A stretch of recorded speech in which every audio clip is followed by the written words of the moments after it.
সকালবেলা ঘুম থেকে উঠে আমি চলে গেছিলাম আজকে পিসির বাড়ি, কারণ আজকে হচ্ছে পিসির বিয়ে। ওখানে গিয়ে দেখি পিসির ভিডিও শুট হচ্ছে, পিসির বান্ধবীরাও চলে এসেছে। যদিও আমার সম্পর্কে পিসি হয়, আমি কিন্তু মোটো পিসি বলে ডাকি না, আমি কিন্তু দিদি দিদি করি। তারপরে আমি একটু প্যান্ডেলের দিকে গেলাম, দেখলাম মারা খেতে বসে পড়ে। খাওয়ানোটা দেখাতে পারিনি কারণ আমি অনেক আগেই খেয়ে নিয়েছি। আর বিয়ে বাড়ির ডেকোরেটটা তো তোমার দেখাতে ভুলে গেছিলাম, তো তোমরা একটু দেখে নাও কেমন হয়েছে, একটু জানিও। চলো তোমাদেরকে ছাদনা তলাটা একবার দেখাই। আর একটু পরে এই ছেলের বাড়িতে গায়ে হলুদ নিয়ে আসবে, ওই জন্য সৌমিদি আগে আগে ভিডিও শুট গুলো করে নিচ্ছে। কোনো ক্যামেরাম্যান তো আসেনি বিয়েতে, তাই আমরাই করে দিচ্ছিলাম ভিডিও শুট গুলো। অল্প করতে করতে তোমাদেরকে একটু ডেকোরেশনটাও দেখিয়ে দিচ্ছি। একটুখানি সময়ের মধ্যে কিন্তু অনেক আয়োজন হয়ে গেছে, যতটুকু পারবো তোমাদেরকে রিচুয়াল গুলো শেয়ার করার চেষ্টা করবো। তো কেমন লাগলো ডেকোরেশনটা একটু জানি। সকাল থেকে রাত পর্যন্ত পিসির বিয়েতে আমরা কি কি করি সবটাই তোমাদেরকে দেখাবো। একবার পিসি বলছে, একবার দিদি বলছে, এই জিনিসটা তোমরা একবার একটু অ্যাডজাস্ট করে নিও। একটু পরে আবার ব্রাহ্মণ দাদু আসবে, তারপর যা যা নিয়ম কারণ আছে সেগুলো করবে। বলতে না বলতে ব্রাহ্মণ দাদু চলে এসেছে, আমার সাথে গল্প করতে শুরু করে দিয়েছে। তাড়াতাড়ি করে সবাই খাওয়া দাওয়া করছে, কারণ এখনই আমরা জল ভরতে বেরোবো। আমি ওই জন্য তাড়াতাড়ি বাড়ি হয়ে রেডি সেডি হয়ে গেলাম। আর ওইখান থেকে এসে তারপরে গায়ে হলুদ পর্বটা তোমাদের সঙ্গে শেয়ার করবো। আমি ভাবছিলাম সবাই তো শান্ত শান্ত আছে, মনে হয় কেউ ডান্স করবে না, তো একটু পর যেতে দেখি সবাই একটু একটু করে স্টার্ট করছে। তারপর জানি না আর কি হবে, তারপর তোমরা বাকিটা দেখতেই পাবে। দেখো প্রথমে ভেবেছিলাম যে কেউ ডান্স করবে না, সবাই চুপচাপ, কিন্তু একটু পর যাওয়াতে এরা যা ডান্স করছে, পুরো রাস্তা বাস্তা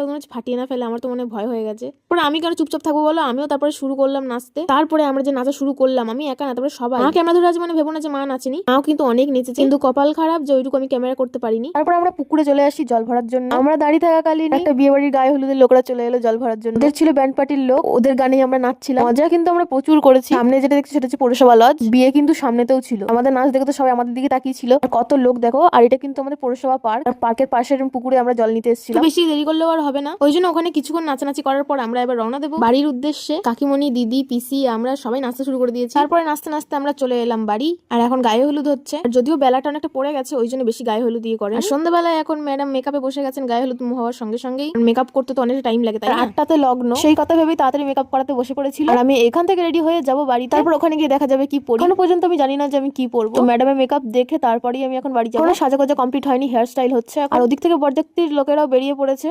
আর আমার মেকআপ কমপ্লিট হয়ে গেছে। তো মেকআপটা কেমন হয়েছে একটু জানিও, আমি নিজে করেছি কিন্তু, ঠিক আছে? আমি কিন্তু কোনোদিনও মেকআপ করি না, জানি না পিসির বিয়েতে আমার মাথায় কি ভূত চেপেছে, যার জন্য মেকআপ করলাম। করে ঠোরে বেশ ভালোই লাগছিল। আমি ওখানে আর বেশিক্ষণ দাঁড়াইনি, বাড়ি গিয়ে একদম তাড়াতাড়ি করে শাড়ি পরে চলে এসেছি। শেষমেশ আমার আউটফিটটা শাড়িতে এসেই দাঁড়ালো, আর কোনো অপশন আমি খুঁজে পাইনি। আর আমরা গিয়ে দেখি বর চলে এসেছে আমাদের আগে, আমরা অনেকটা লেট করে ফেলেছি। তো প্রথমেই আমরা পিসির কাছে গেলাম একটু ছবি তোলার জন্য। পিসিকে কিন্তু খুব মিষ্টি লাগছিল। যাওয়া শুরু মাত্রই ওদের আবার রিচুয়াল শুরু হয়ে গেল। তারপরে ভাবলাম একটু পিসেমশাইয়ের কাছ থেকে ঘুরে আসি, কিন্তু আমি পিসেমশাইকে বলে ডাকিনি। কি বললাম সেটা তোমরা নিজেরাই শোনো।